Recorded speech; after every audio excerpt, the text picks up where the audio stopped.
Uşaqlar, bugünkü dərsimizin izahı olacaq Fransa 2-ci Dünya müharibəsindən sonraki dövrdə. Bildiyimiz kimi Fransa ərazisi 1940-cı ildən 1944-cü il sonlarına qədər Almaniyanın işğalı altında oldu və böyük dağıntılara məruz qaldı. 1944-46-cı illərdə Fransanın idarədə müvəqqəti rejim Charles de Gaulle'un başçılığı ilə ölkəni idarə edirdi. Məqsədi bu, müharibənin nəticələrini aradan qaldırmaq idi. Nəticədə müharibədəki canilər, Fransaya qarşı xəyanət edənlər cəzalandırıldı, iqtisadi sahədə islahatlar keçirildi. Britaniyada olduğu kimi Fransada da bəzi sahələr milliləşdirildi. Bu oxşarlıqdır.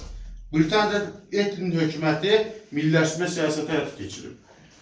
1946-cı ildə Charles de Gaulle istefa verir. Çünki o prezident respublikası yaradılmasını istəyirdi, istefa verir. Və 1946-58-ci illərdə Fransada 4-cü respublika dövrüdür. 4-cü respublika dövründə iqtisadi inkişaf baş verdi və 50-ci illərin ortalarında Fransa kapital qoyuluşuna görə ABŞ və Britaniyanı ötüb keçdi.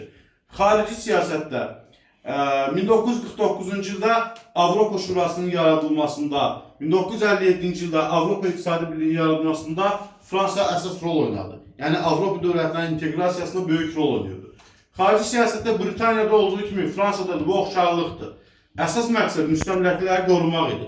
Lakin bildiyimiz kimi nə Britaniya, nə də Fransa öz müstəmləkə imperiyalarını qoruya bilmədi. Onlar müstəmləkələrindən məhrum oldular. 5-ci Respublika dövrü 1958-ci ildə 5-ci Respublika quruldu. 5-ci Respublikanı da Charles de Gaulle idarə edirdi. Charles de Gaulle'un məqsədi nə idi? ABŞ-ın Avropada nüfuzunu azaltmaq. Charles de Gaulle'un dövründə Fransa nüvə dövlətinə çevrildi və Fransa NATO'nun hərbi strukturuna çıxdı. Özündə mövcudluğunu saxladı və hərbi strukturuna çıxdı. Müstəmləkə məsələlərini həll etmək üçün dinc yol seçdi Charles de Gaulle.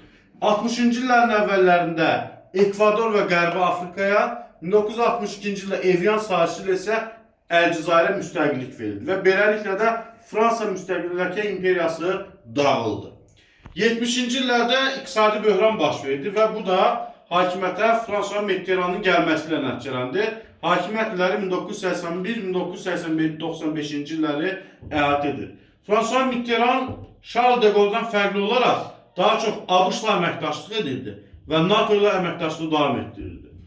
François Mitterrandın dövründə 1991-ci ildə Fransa səhrada tufan əməliyyatında iştirak etdi. 1991-ci ildə Avropa İqtisadi Birliğinin Avropa İttifaqına çevrilməsinə bağlı sazişi imzaladı. Əgər xatırlıysa, Avropa İqtisadi Birliği 1957-ci ildə yaratmışdı. 1994-cü ildə Ruandada qətliam oldu və Ruanda qətliamında Fransada iştirak etdi.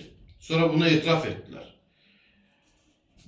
Hal-hazırda Fransanı idarə edir, deməli, Macron idarə edir, Emmanuel Macron və Fransa ənənəvi olaraq Azərbaycana, Türkiyəyə, İslam və Türk dünyasına qarşı aqressiv siyasət yeridir.